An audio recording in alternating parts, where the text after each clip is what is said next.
bawat bayan, syudad, probinsya sa buong Pilipinas may ipinagmamalaking halo-halo. Pero ang mga Kapampangan ang tagumpay sa pagpapalaganap ng sarili nilang timpla. Kahit pa sa totoo lang, kakaunti ang kanilang sangkap. Taong 2004, sa dati naming programang Jessica Soho Reports, nakapanayam ko ang isa sa mga lola mula sa Guagua, Pampanga na sikat sa paggawa ng halo-halo. Siya si Lola Virginia Razon, ang isa sa mga nagpasimula ng Razon's Halo-Halo. Yung leche flan nila, walang kahangin-hangin, no? Walang kabutas-butas. Nasa ano ho, pag gano'n ng itlog. May technique yung pag gano'n ng halo-halo, dapat ganyan lang. Kasi para yung yelo na nasa ilalim, mahuhulog. Kung ang ibang halo-halo, paramihan ng sangkap, ang sa Razon's, simpleng-simple, pero ginalingan nila. Saging, makapuno at leche flan lang. Makalipas ang mahigit isang dekada, ang pangalang Razon's kakambal na ng halo-halo. Masarap kumain ng halo-halo dito sa Pampanga. Razon doon. Saan po masarap kumain ng halo-halo dito sa Pampanga? Razon, sir. May Razon's dito, may Razon's doon. Ang dati iisang tindahan lang na franchise na sa maraming lugar. Marahil ang pinaka-importanting leksyon na matututunan nating lahat mula sa angkan ng mga Razon ng Pampanga, ito ay kung meron po kayong pinaka-iniingatang recipe sa inyong pamilya, siguraduhin pong hindi ito malilimutan dahil baka malay nyo, ito ang magdadala sa inyo ng magandang negosyo. Pumanaw na ang mga lola't lolo na nagpasimula ng Razon's Halo-Halo. Ang nagsasabi ngayong nagpatuloy nito, kabilang na sa ikatlong henerasyon, isa sa kanila, si Christine. Tuturuan tayo ni Tin kung paano ang tamang paghahalo-halo ng original na Razon's Halo-Halo. Ayon sa naituro ng kanyang mga lola at lolo, yung mga original na nagtayo nitong Razon's. So hindi lang pala basta-basta kung ano lagay, Tin, no? Hindi po. May order siya. Opo. Anong una? Yung makapuno po, saging, tapos yelo, milk, at saka Leche flan. Anong consideration? Bakit may order? kasama rin po yung contrast po ng color. Pagmamalaki ni Christine, hindi uso sa kanila ang tipid-tipid sa mga sangkap. Kaya pala malaki yung sandok. Opo. Hindi tinitipid. Kahit kukonti yung ingredient, hindi tinitipid. Opo. Pati po yung pagluluto ng minatamis. Okay, tapos Yung yelo. yelo. Ay, eto ang sikreto nito. Naalala ko pa kasi in-interview ko yung mga lola mo eh. Ang sikreto nyo, nasa yelo. Ang naiba nga lang, ang yelong gamit nila, bagamat pinong-pino pa rin, makina na ang kumakaskas. Hindi katulad ng sa mga lola noon na mano-mano. Machine na ngayon. Ngayon Dati po, kasing opo. ginaganon eh. Opo. Yung tinuturn Medyo matrabaho na po kasi marami na rin pero kaming ang customer. sikreto talaga, yung yelo nila, pinong-pino. Opo. Ngayon, sa dami ng bumibili, hindi nyo na kayang kayo gumagawa ng yelo. Hindi na po.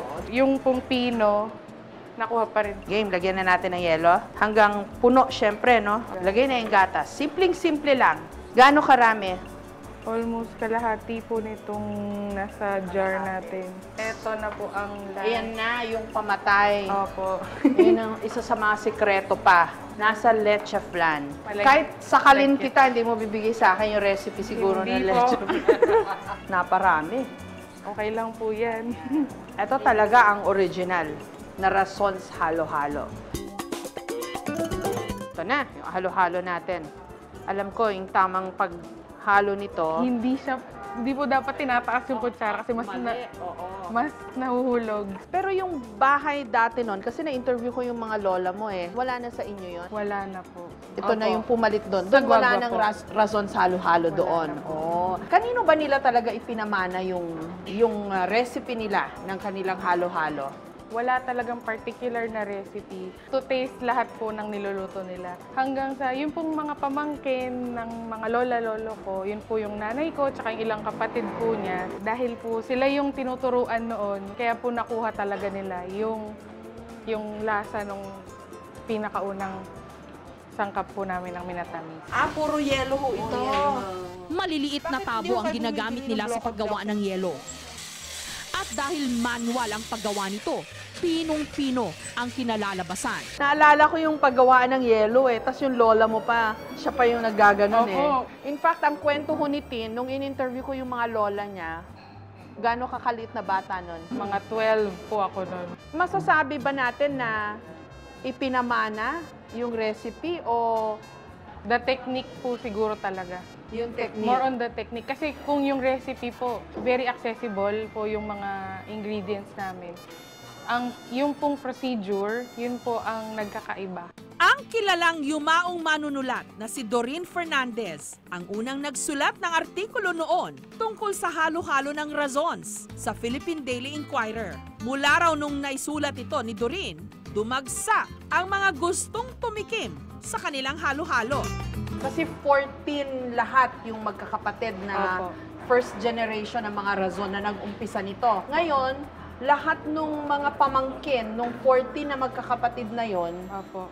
marami yun, di ba? Marami po. Kaya marami ring razons ngayon. Opo. Kamusta ang pakikitungo nyo sa isa't isa na lahat kayo nasa halo-halo business at lahat kayo gumagamit ng pangalang razon? Okay lang po. Hindi naman kami nag-claim na ito dapat, ito dapat. Pero basta we focus more on our product para bumalik pa rin po yung mga customers namin. We thank God na hanggang ngayon naman po, yung mga buwabalik na customers namin, ang sinasabi, it's the same as before.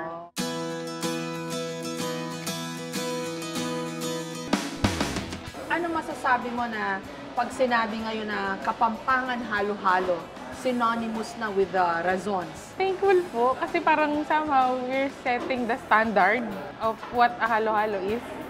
But at the same time, very humbling kasi po, hindi to credit sa amin eh. Credit to dun sa mga lola ko na kung hindi sa kanila, kung hindi nila idea to, walang ganito ngayon. So I'm sure you pay homage to your lolas and lolo. Very much po. Opo. Ayoko kitang paiyakin, pero sige nga, Hindi naman kunwari po. nandyan pa sila. Ano sasabihin mo sa kanila? To my lolas and lolo, we'll continue to make you proud. I-maintain po namin ang naunang halo-halo at saka palabok. Na Kasabi mo sila sa Kapampangan. Yung Mang Biring, Mang Nena, Mang Baring, and Lolo D. Marakala, salamat. Bukod sa the original razons, meron ding razons of Guagua na pinatatakbo ni Zenaida, pamangkin din ng 3 lola. Kwento ni Zenaida, siya raw talaga ang katukatulong ng kanyang mga tiya noon. Nag-aaway pa nga ang nanay at tatay ko dahil bakit daw ganon? Bakit daw nagbibihis lang ako sa bahay namin? Tapos doon na ako mismo sa tindahan pumupunta. Ako palaging tinatawag ng mga matandang dalaga kasi siguro mabilis akong mag-serve, mabilis akong ganon. Ako ang tumutulong sa kanila. Ang gamit daw niyang ingredients, fresh na fresh. At ang gatas, pina-formulate pa raw niya para sa ikasasarap ng kanilang halo-halo. Yung aming mga ingredients, talagang makapuno, talagang gawa. Yung saging namin, ganon. Talagang hindi siya kapares ng iba. Kampante rin siya na kuhang-kuha niya ang timpla ng kanyang mga tiya. Talagang mas masarap siya kasi meron na kaming maraming tindahan. 74 ang tindahan namin. Bakit? Dahil marami ang naghahanap ng ganong lasang razon. Sa siyudad ng San Fernando, may isa pang halo-halong razons. Ang Teresita Razons of San Fernando naman. Ang namamahala nito, si Teresita mismo, na asawa ng isa sa mga pamangkin ng 3 lola. Dito sa San Fernando, kami ang unang naglabas ng razons. From the subdivision sa Guagua, Our parents were prodding us to ilabas na yung store para naman yung mga ibang customers tikman yung luto at yung sangkap ng rason, yung rason sa halo-halo. Nagpasya si Teresita na ibahin konti ang pangalan ng kanyang pwesto para daw magkaroon din siya ng sariling kakilanlan o branding. Kasi nung unang bukas ito, maliit lang, maraming nagko-comment na customer na mas masarap yung sa original. Nasa-challenge kami. Ginawa ko, in-improve ko kung paano ko palalong Napasarap. Tinitiyak din niya na kung pasarapan ang labanan, orig na orig pa rin ang sa kanya. Bagamat may idinagdag siya sa original recipe ng halo-halo ng mga razon, langka. Ngayon po ipapakita po namin kung paano pag-prepare ng halo-halo.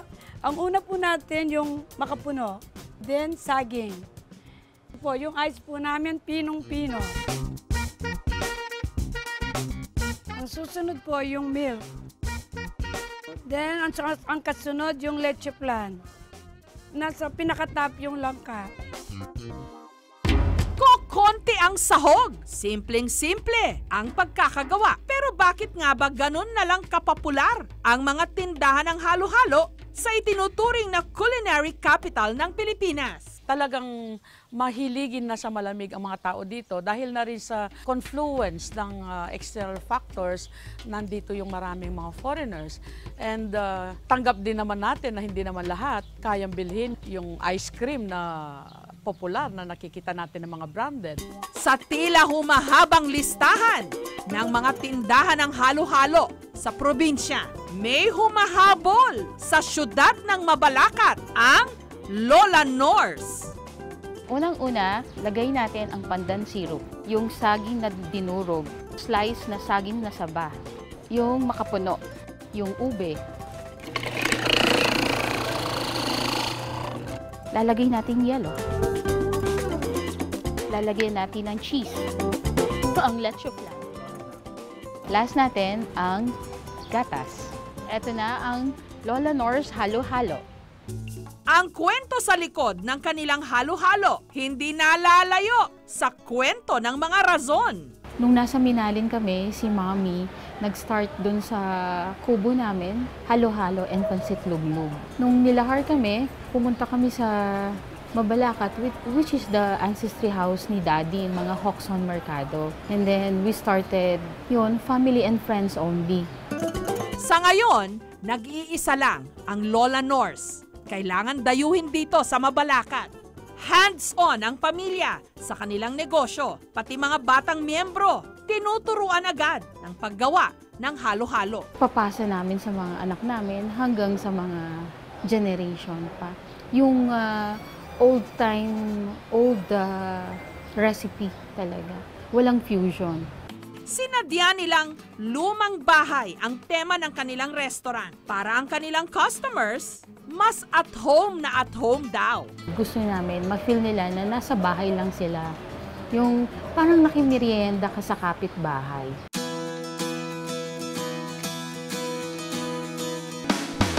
Nagsimulang maliit hanggang lumago. Pinanatili ang kalidad ng mga sangkap. Ang recipe, pinaka-iniingat-ingatan. Yaman na maituturing ng pamilya o angkan. Diyan nagtatapos ang kwento ng ating halo-halo.